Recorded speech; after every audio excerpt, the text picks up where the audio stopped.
নমস্কার বন্ধুরা, আজকের পুঁটি মাছের ঝোল হবে। নদীর টাটকা পুঁটি মাছ এখানে হলুদ মরিচ লবণ দিয়ে মেখে রেখেছি 5 মিনিট। আর এই যে মরিচগুলি, হলুদ দিয়ে লবণ, গরম মশলা আর ধনে দিয়ে এখানে এই যে আদা পেঁয়াজ রসুন নিয়েছি। এখানে একটা মশলা বেটে নেব, সরিষা জিরে আর কাঁচামরিচ একসাথে করে বেটে নেব। এখন আমি ফ্রাই প্যান দিয়ে মাছটা ভাজা দিয়ে দেবো। ফ্রাই প্যান গরম হয়ে গেছে, 1 টেবিল চামচ তেল দিয়ে মাছটা ভাজা দেবো। হালকা ভেজে নেব, বেশি ভাজবো না।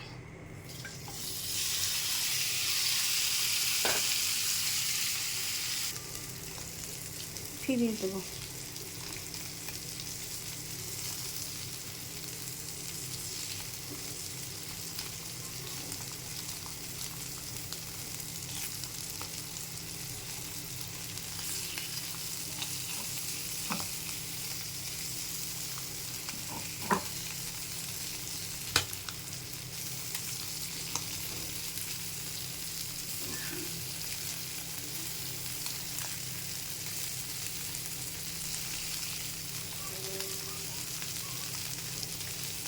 ফিরানো হয়ে গেছে। এখন একটু আর একটা কড়াই দিয়ে দেবো।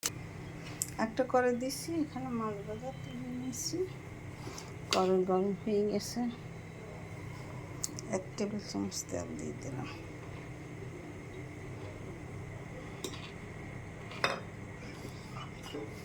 পেঁয়াজ রসুন আদা দিয়ে দিলাম।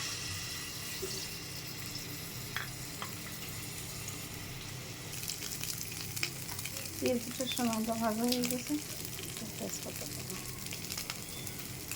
একটু জল দিলাম।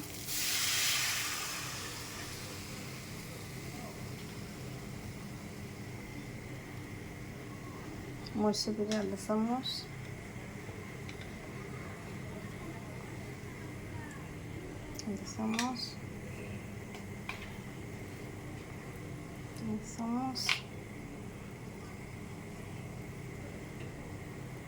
ধনে গুঁড়ি, গরম মশলা,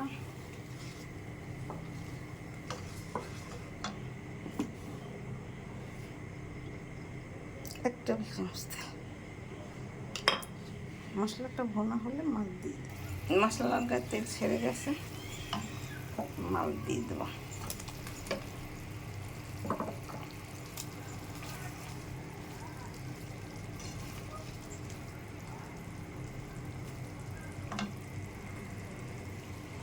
পরিমাণ মতো জল দিয়ে দেবো, বেশি জল লাগবে না। যে মশলাটা বেটেছি সেটা দিয়ে দিলাম।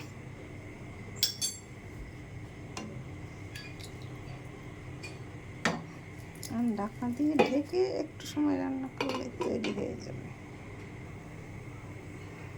ঢাকনা তুলে দিলাম। পুঁটি মাছের ঝোল আমার তৈরি হয়ে গেছে প্রায়, আর একটু সময় লাগবে। মনোর মেঘের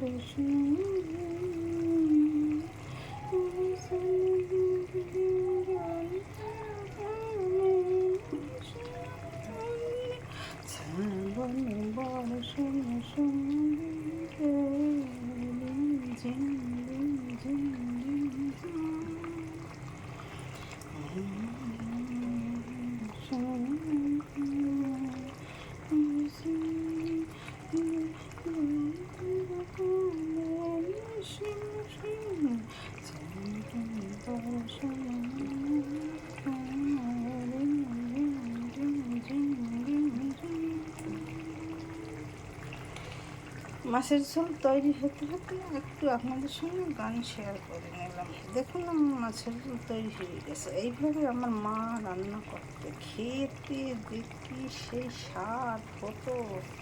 আমি মায়ের মতো একটু রান্না করার চেষ্টা করে দেখলাম,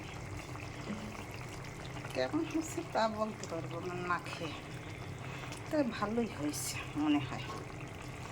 এইভাবে নদীর টাটকা পুঁটি মাছের ঝোল রান্না করে খেয়ে দেখবেন, খেতে খুব সুস্বাদু লাগবে। এখন আমার পুঁটি মাছের ঝোল রান্না করা হয়ে গেছে। আমার ভিডিও ভালো লাগলে লাইক দিয়ে পাশে থাকবেন। ধন্যবাদ, থ্যাংক ইউ।